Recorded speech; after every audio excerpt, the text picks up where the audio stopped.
किसी संत ने गोस्वामी तुलसीदास जी महाराज जी से पूछा,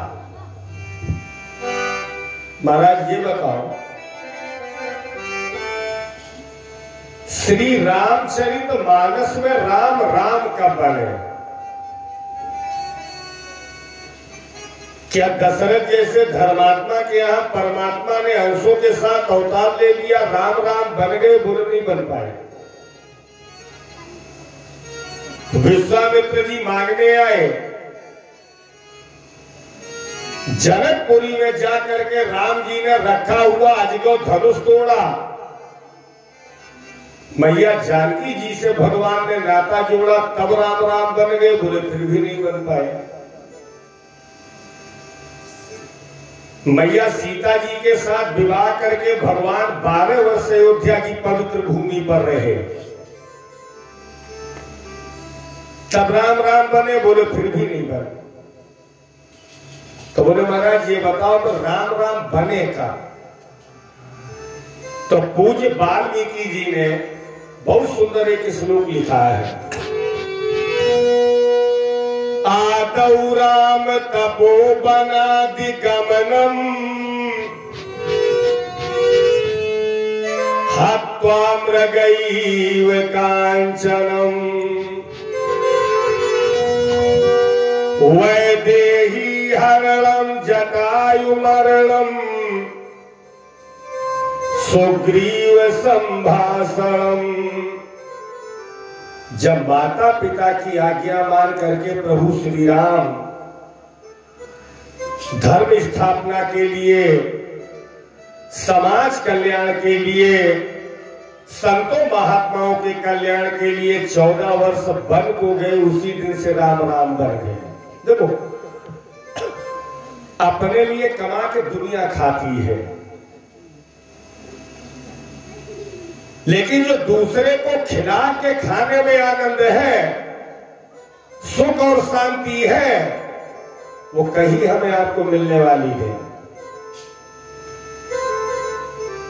श्रीमद् भागवत महापुराण में कृष्ण और कंस राशि एक है कि नहीं? राम और रावण राशि एक है कि नहीं?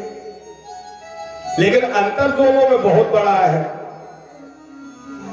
रावण वो है जिसका जीवन बीत रहा हो छीन करके खाने में, और भारत का राम वो है जिसका जीवन बीत रहा हो खिला करके खाने में। सुभद्रा जी के रथ पर बैठ करके प्रभु श्री राम, मैया जानकी और भैया लक्ष्मण जब वनवासी जीवन के लिए चले, तो पहला निवास स्थान भगवान ने तमसा नदी के किनारे किया। सोती हुई प्रजा को छोड़ करके जब भगवान आगे बढ़े तो श्रृंगवेरपुर पहुंचे। लक्ष्मण जी ने हाथ जोड़ के राम जी से कहा, प्रभु वनवासी जीवन में पहले दिन आपके साथ में रह करके हमें बहुत बड़ी शिक्षा मिली। भगवान ने कहा, क्या शिक्षा मिली? लक्ष्मण जी ने कहा, जब तक ये अयोध्या की प्रजा जागती रही तब तक आप इनके साथ में रहे, और जब ये अयोध्या की प्रजा सो गई तो आपने इनको छोड़ दिया। तो मुझे लगा सोते हुए को आप छोड़ देते हैं, तो जाओ मैं संकल्प लेता हूं आपकी सेवा में 14 वर्ष मैं सोऊंगा ही नहीं। प्रातः काल हुआ, भगवान ने निषाद रात से बरगद का दूध मंगाया। होत प्रात बत क्षीर मंगावा, जय हो राजा राम, जय हो राजा राम। होत प्रात बत क्षीर मंगावा, जय हो राजा राम। होत प्रात बत क्षीर मंगावा, जय हो राजा राम। अनुज सहित सिर जटा बनावा, जय श्री सीताराम।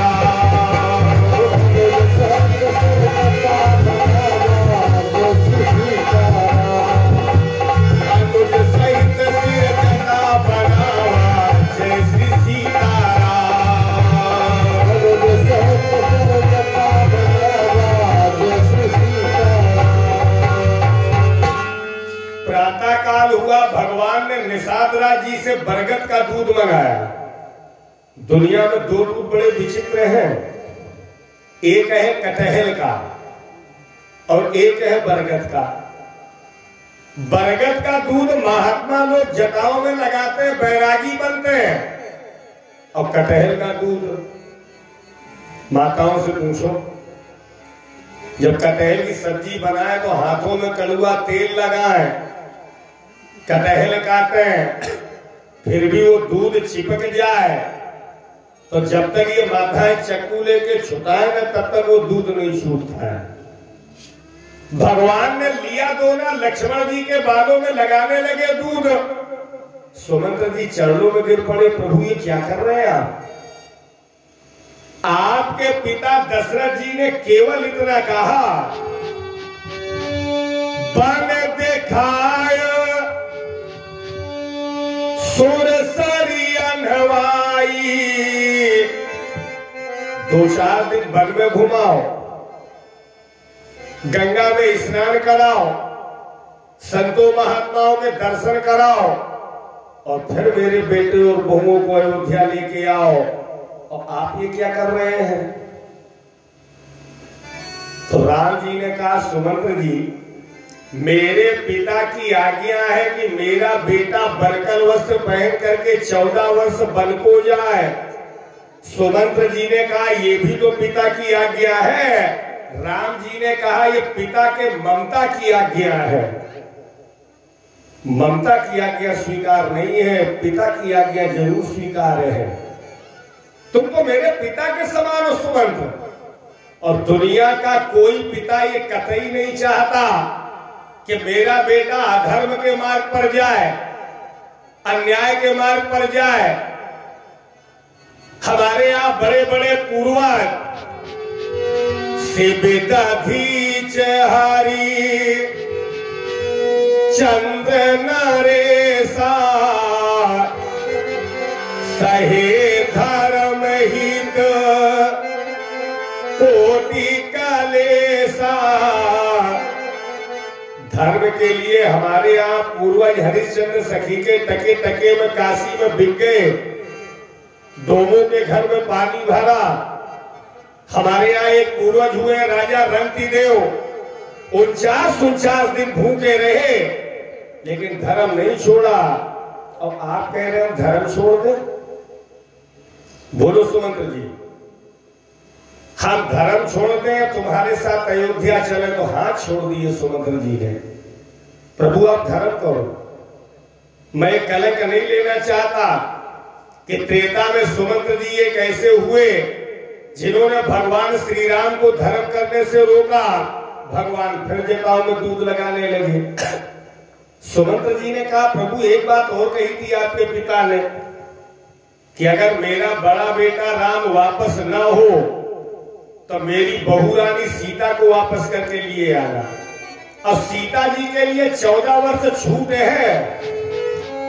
मई के ससुरे सकल सुख, जब ही जहां लगी मान। सीता जी चाहे मायके में रहे चाहे ससुराल में रहे, कोई बंधन नहीं है। तो राम जी ने कहा, मैं इसमें तुम्हारी मदद करूंगा। बहुत ध्यान से सुनना। सीता मां को बुलाया राम जी ने और कहा, देखो सीते, मैंने तुम्हें अयोध्या में भी समझाया और मैं तुम्हें यहां भी समझा रहा हूं। क्या पति की सेवा से बढ़कर के भी एक धर्म और है माताओं बहनों के लिए? मानस पढ़िए, एहि ते अधिक धर्म नहीं दूजा।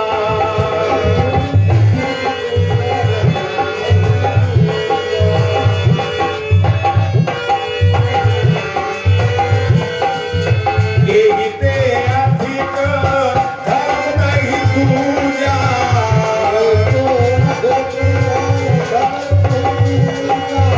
सादर सास ससुर पद पूजा।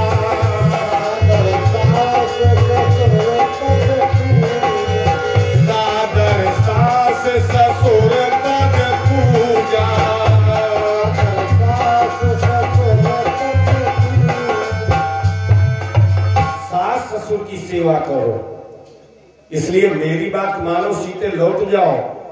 तो सीता मैया हाथ जोड़ के खड़ी हो गई, प्रभु क्षमा करना, मैं अगर आपके साथ 14 साल वनवास में आई तो कुछ चीजें पाने के लिए आई और हमें वो चीजें मिल नहीं रही।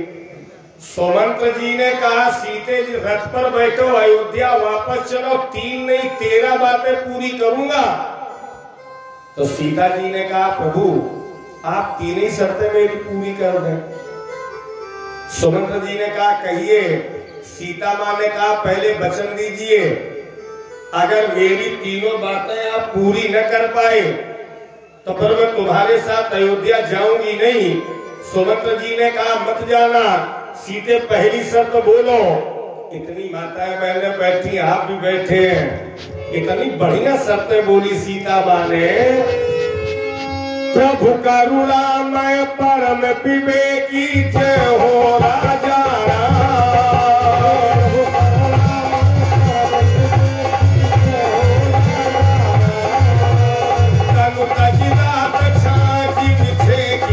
जय श्री सीताराम।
शरीर से शरीर की छाया अलग कर दो। सुमंत्र जी बोली तो बहुत कठिन, अरे जहां शरीर वहां छाया।